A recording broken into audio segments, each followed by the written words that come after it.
జై తెలంగాణ. కేసీఆర్ నాయకత్వం, హరీష్ రావు గారి నాయకత్వం.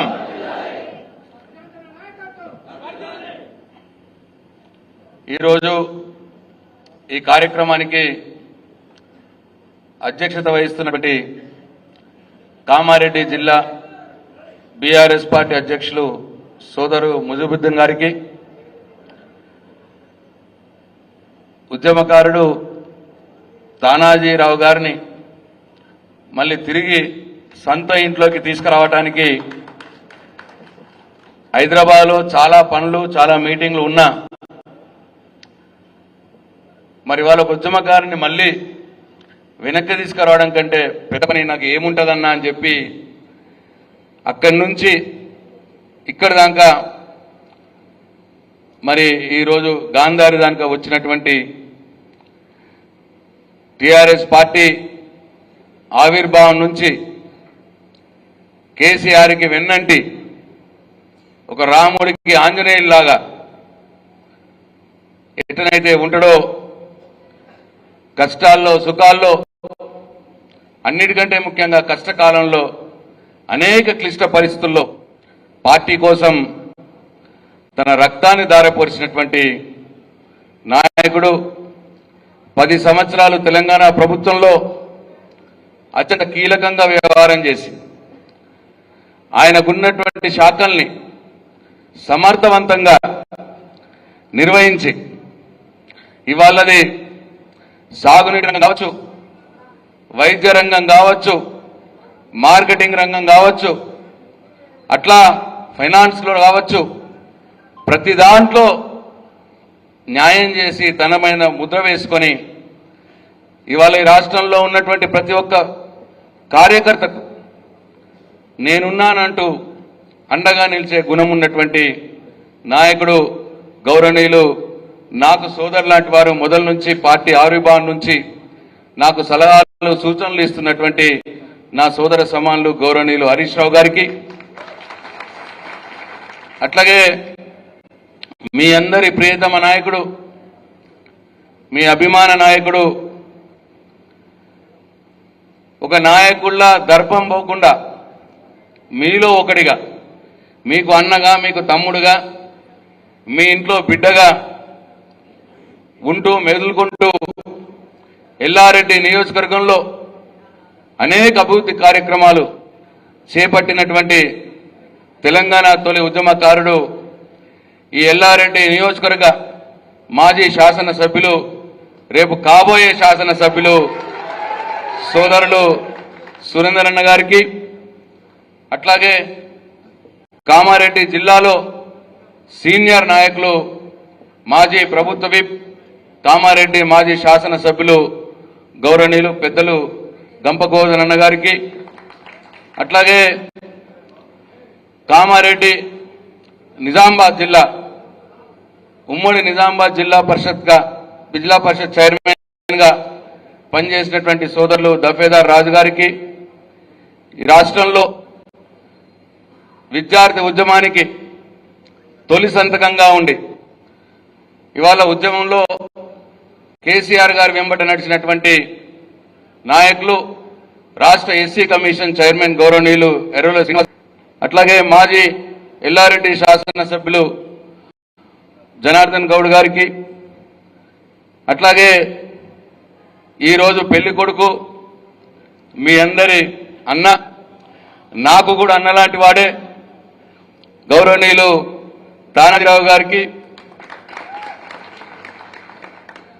అట్లాగే మండల పార్టీ అధ్యక్షులు సోదరులు శివాజీరావు గారికి, బలరాం గారికి, ఎక్స్ ఎంపీపీ సత్యం గారికి, గౌరవనీయులు సుమిత్రానంద్ గారికి, సత్యంరావు గారికి, ఈరోజే పార్టీలో చేరినటువంటి ఎన్ఆర్ఐ కిషోర్ రెడ్డి గారికి, రాజేశ్వర్ గారికి, లింగం గారికి, ఇంకా వేదిక మీద ఉన్నటువంటి ఏమనుకోవద్దు దయచేసి మీరందరూ ప్రతి ఒక్కరికి పేరు పేరున, అట్లాగే ఇవాళ ఎల్లారెడ్డి నియోజకవర్గం ముఖ్యంగా గాంధారి మండలం నుంచి వచ్చినటువంటి టీఆర్ఎస్ పార్టీ కుటుంబ సభ్యులందరికీ, కేసీఆర్ సైనికులకు, మీడియా మిత్రులకు అందరికీ కూడా నా హృదయపూర్వక నమస్కారాలు.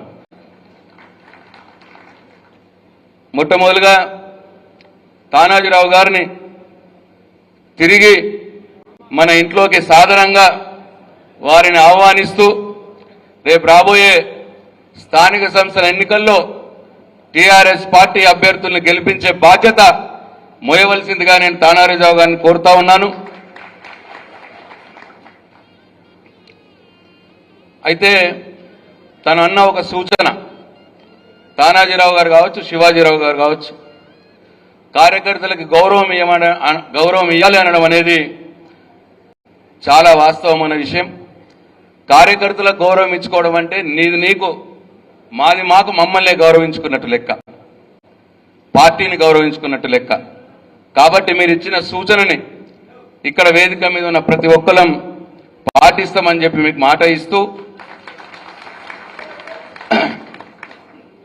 అయితే తానాజీ అన్న ఒక మాట చెప్పిండు కానీ ఇంకో మాట చెప్పలేదు. తను మొన్న బీజేపీలోకి పోయిండు. నేను అడిగిన ఎందుకు పోయినావన్నా అని అంటే, అన్న ఏదో ఇక దేశం కోసమే, నేను మీకు దూరం కాలేదు, నేను పోతున్నా అని చెప్పి పోయినా అని చెప్పి అన్నాడు. మరి మళ్ళీ ఏమైంది అన్న ఆడ దేశం కోసం అనుకున్నా కానీ ఆడ ఏం లేదన్నా, అదంతా వట్టిదే ఉన్నదాడా. అర్థమైంది నాకు, కేసీఆర్ తిరిగి ఎవరు ఉండరన్నా అన్న మాట మాట్లాడే.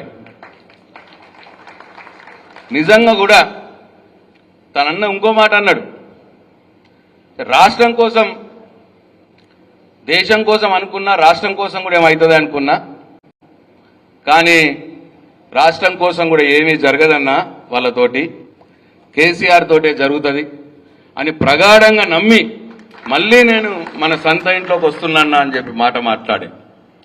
వాస్తవమే. ఎందుకంటే 8 మంది బీజేపీని గెలిపించారు మొన్న తెలంగాణ ప్రజలు. ఎవడు ఎసుంటోడో ఎవరికి తెలియదు. ఎవడు ఆ గెలిచిన వాళ్ళందరూ ప్రజల కష్టసుఖాల్లో వచ్చిన వాళ్ళు కాదు, ప్రజలతోటి ఉన్నోళ్ళు కాదు. ఇట్లనే తానాజన్న తిరిగినే ఆగమయ్యారంతా, ఇదేదో దేశం కోసమట అని చెప్పి గెలిపించి 8 మందిని. నేను అడుగుతున్న ఇవాళ వేదిక మీ నుంచి, 8 మంది బీజేపీ ఎంపీలు గెలిచిరు కదా, కేంద్రంతో కొట్లాడి నరేంద్ర మోడీని అడిగి 8 యూరియా సంచులు కూడా ఎందుకు తేలేకపోయినారు మీరు బీజేపీ ఎంపీలు అని అడుగుతా ఉన్నానే.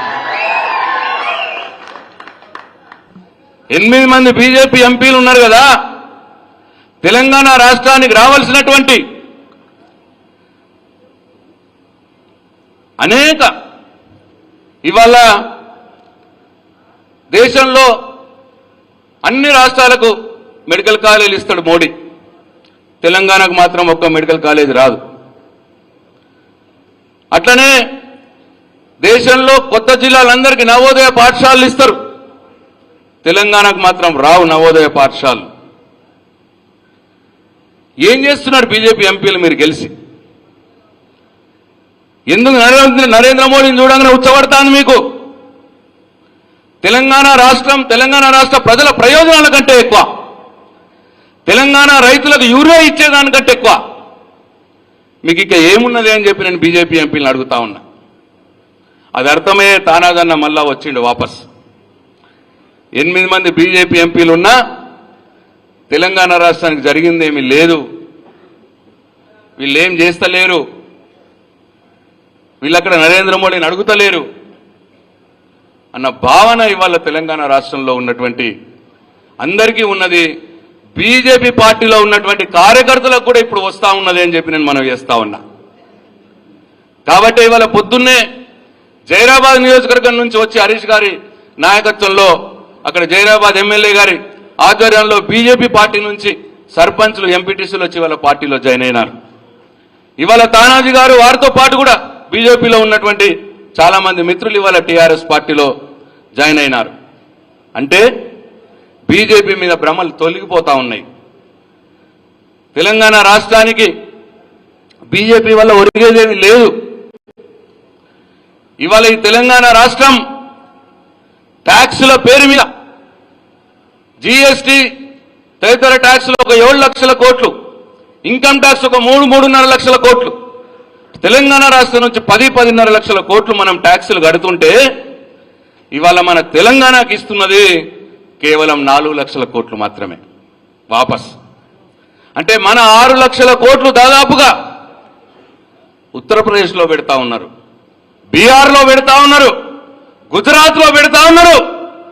తెలంగాణ రాష్ట్రం నుంచి వసూలు చేసిన ట్యాక్సులు, పన్నుల డబ్బులు మనకివ్వకుండా నరేంద్ర మోడీకి ఇష్టం వచ్చినటువంటి రాష్ట్రాల్లో పెడతా ఉన్నారు. మన 6 లక్షల కోట్లు వేరే రాష్ట్రాలకు దోచిపెడుతుంటే ఈ బీజేపీ ఎంపీల నోళ్లు ఎందుకు మూగమైనాయని చెప్పి నేను ప్రశ్నిస్తా ఉన్నా. ఇవాళ సమాధానం చెప్పాలా 8 మంది బీజేపీ ఎంపీలు? కాబట్టి సోదరులారా, మనం స్థానిక సంస్థల ఎన్నికల్లో కూడా ఈ విషయం ప్రజల దగ్గర తీసుకుపోవాల్సిన అవసరం ఉన్నది. ఇవాళ స్థానిక సంస్థల్లో ఒక ఎంపీటీసీడో లేదో జడ్పీటీసో ఓ ఎంపీపో బీజేపీ నాయకుడు అయితే ఏమొరుగుతుంది రాష్ట్రానికి, ఈ మండలానికి, జిల్లాకు? అదే బీఆర్ఎస్ పార్టీ నుంచి మీరు ఎంపీటీసీని గెలిపిస్తే, ఎంపీపీని గెలిపిస్తే, జడ్పీటీసీని గెలిపిస్తే మన కోసం కొట్లాడతాం. మన కోసం అసెంబ్లీలో హరీష్ రావు గారు కొట్లాడతారు, మన కోసం అసెంబ్లీలో కేటీఆర్ గారు కొట్లాడతారు. బీజేపీ నుంచి ఎవరున్నారు కొట్లాడటోళ్ళు అసెంబ్లీలో? ఏం లాభం అవుతుంది? చూసినామా మనం? ఇన్ని రోజులు అసెంబ్లీ జరుగుతుంటే ప్రజల సమస్యల కోసం ఎవడన్నా బీజేపీ నాయకులు అసెంబ్లీలో కొట్లాడిర్రా? అదే హరీష్ రావు గారు పేగులు తెలియదాక కొట్లాడినమాట వాస్తవం కాదా అని చెప్పి నేను అడుగుతా ఉన్నా.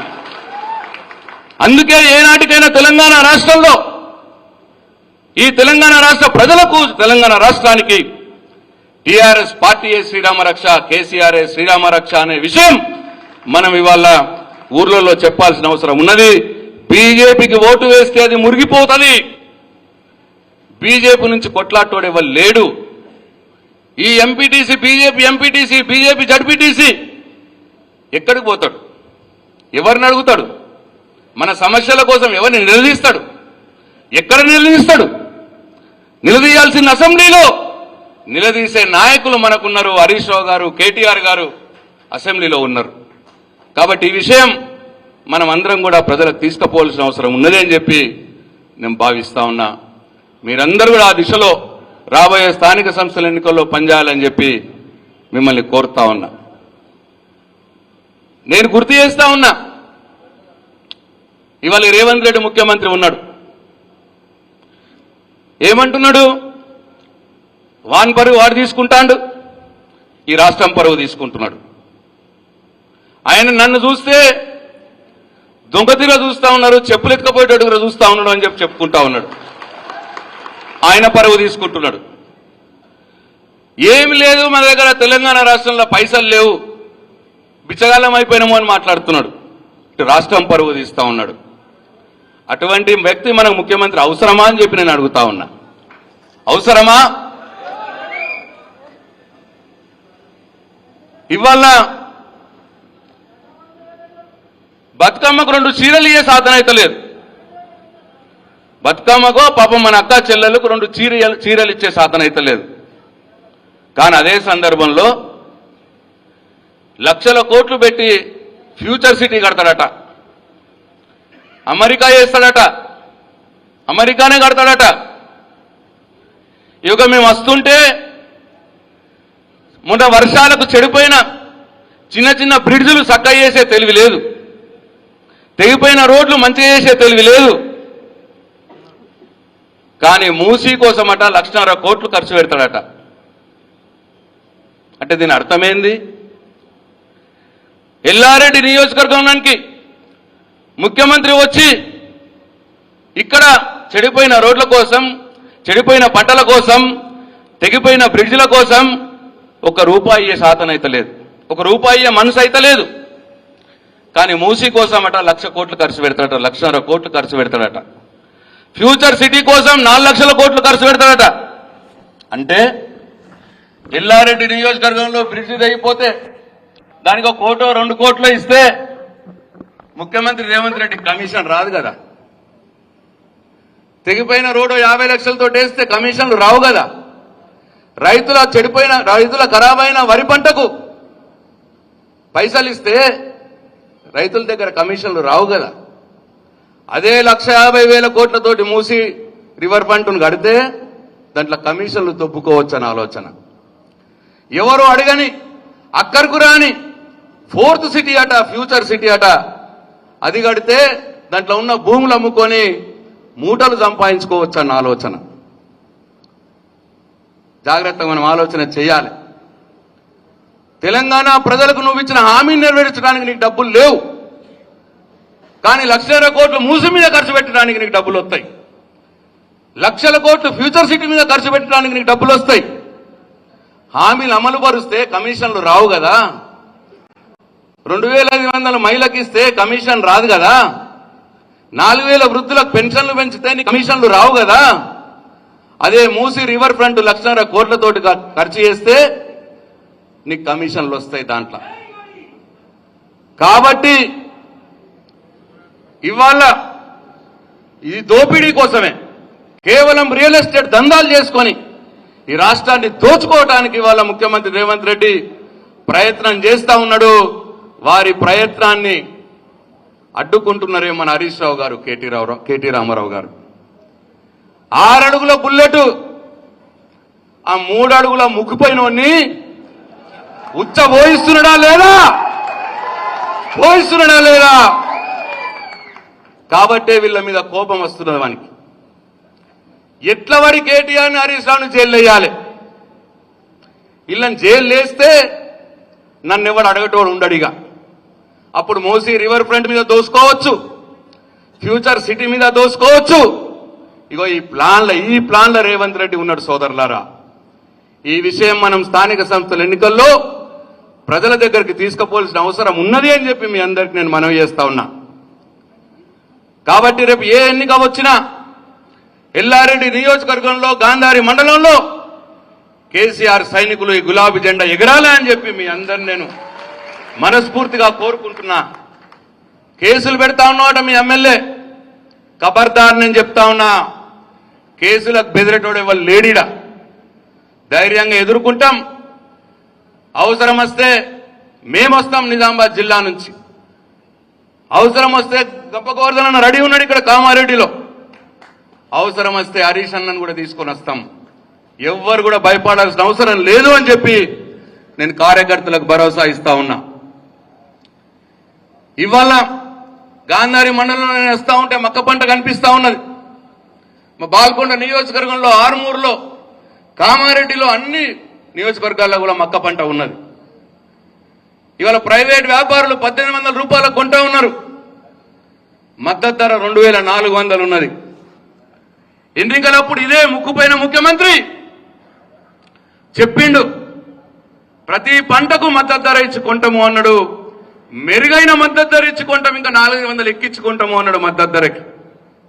ఇవాళ 1,800కే రైతు వ్యాపారులకు, ప్రైవేట్ వ్యాపారులకు ఇచ్చుకోవాల్సిన పరిస్థితి ఉన్నది.